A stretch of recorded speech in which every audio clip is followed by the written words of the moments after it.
Assalamu alaikum, hello lovely viewers, দেশ ও দেশের বাইরে সবাইকে welcome to At-Tur Cooking Studio. I hope you are doing well.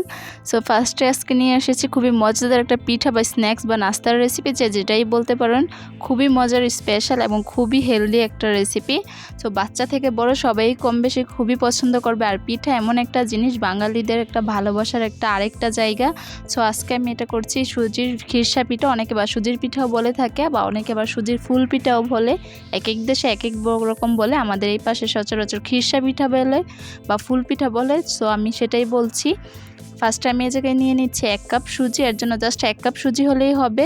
So 1 cup সুজি দেখিয়ে দিয়েছি মেজারমেন্ট কাপ দিয়ে। তারপর আমি দিয়ে দিচ্ছি পর্যাপ্ত লবণ। এটা সব কিছুর ভিতরেই লবণটা কিন্তু প্রয়োজন, সব কিছুই মেজারমেন্ট এবং টেস্টটা বাড়িয়ে ফেলে লবণ। সো এটা পরিমাণ বুঝে দিয়ে দিয়েছি, প্রায় আমি 2 চিমটির মতো দিয়েছি।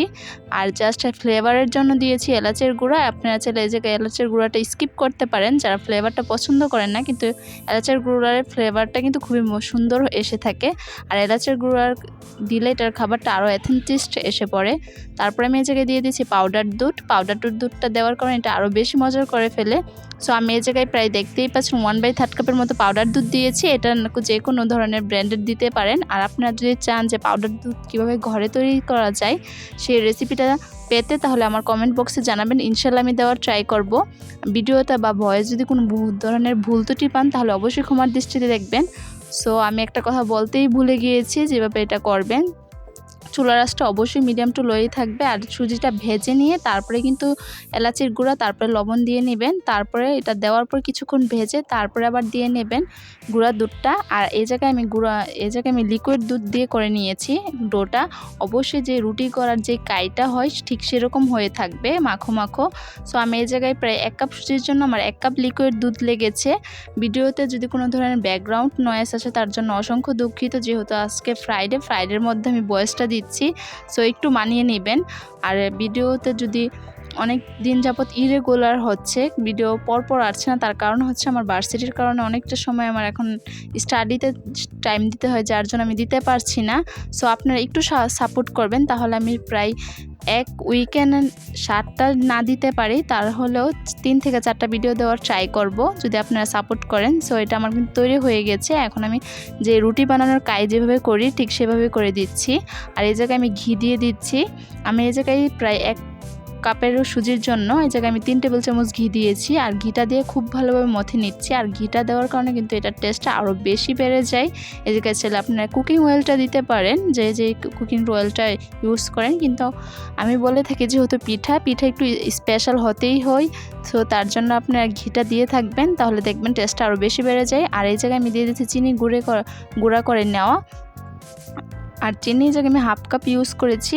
মিষ্টিটা আপনাদের পরিমাণ অনুযায়ী। আমার 1 কাপ সুজির জন্য 1/2 কাপ চিনি দিই, অনেকটা মিষ্টি হয়ে গেছে। আর পিঠা একটু মিষ্টি না হলে ভালো লাগে না। সো আমি এর জন্য 1/2 কাপ চিনি দিয়ে দিয়েছি। আর অবশ্যই চিনিটা গুঁড়া করে দিয়ে নেবেন। আর চিনি গুঁড়া দেওয়ার পর এটা কিন্তু এক্সট্রা এটা থেকে একটু প্রায় পানিটা বের হবে। এখন খুব ভালোভাবে মথে নিচ্ছি, ঠিক যেরকমভাবে রুটিতে মথে নেন ঠিক সেরকমভাবে। আর এটা ডোটা যতটুকু ফিনিশিং হবে, পিঠাটা কিন্তু ততটুকু স্মুদি এবং খুবই পারফেক্ট হবে। আর এই পিঠাটা খেতে কিন্তু অনেক মজার। আপনারা চাইলে 5 থেকে 7 দিন কিন্তু এয়ারটাইট বক্সেও সংরক্ষণ করে রেখে দিতে পারেন, বাচ্চাদের টিফিনে দিতে পারেন, কিংবা চায়ের সাথেও খেতে পারেন। সো দেখতেই পাচ্ছেন আমি খুব সুন্দর করে ডোটা করে নিচ্ছি। এখন আমি লেচি মতো করে নিচ্ছি। এটা বলার কিছু নেই, এটা জাস্ট দেখার বিষয়।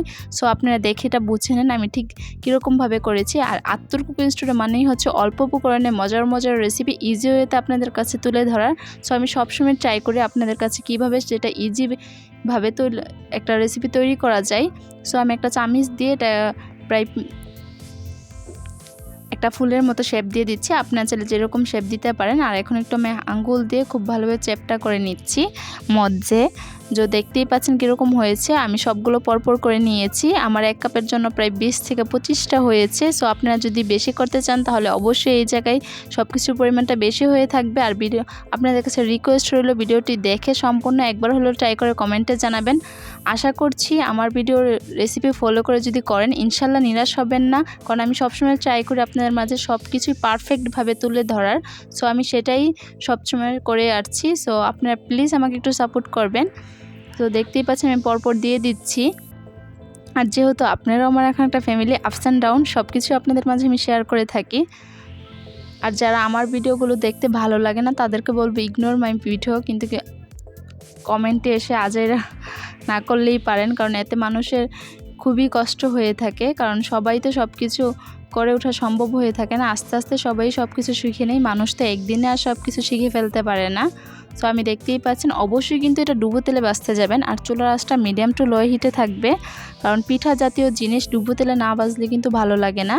আর এটা কিন্তু এই পিঠাটা কিন্তু গরম গরম খেতে যতটুকু মজা, ঠান্ডা হওয়ার পর এর চেয়ে 1000 গুণ বেশি বেড়ে যায়।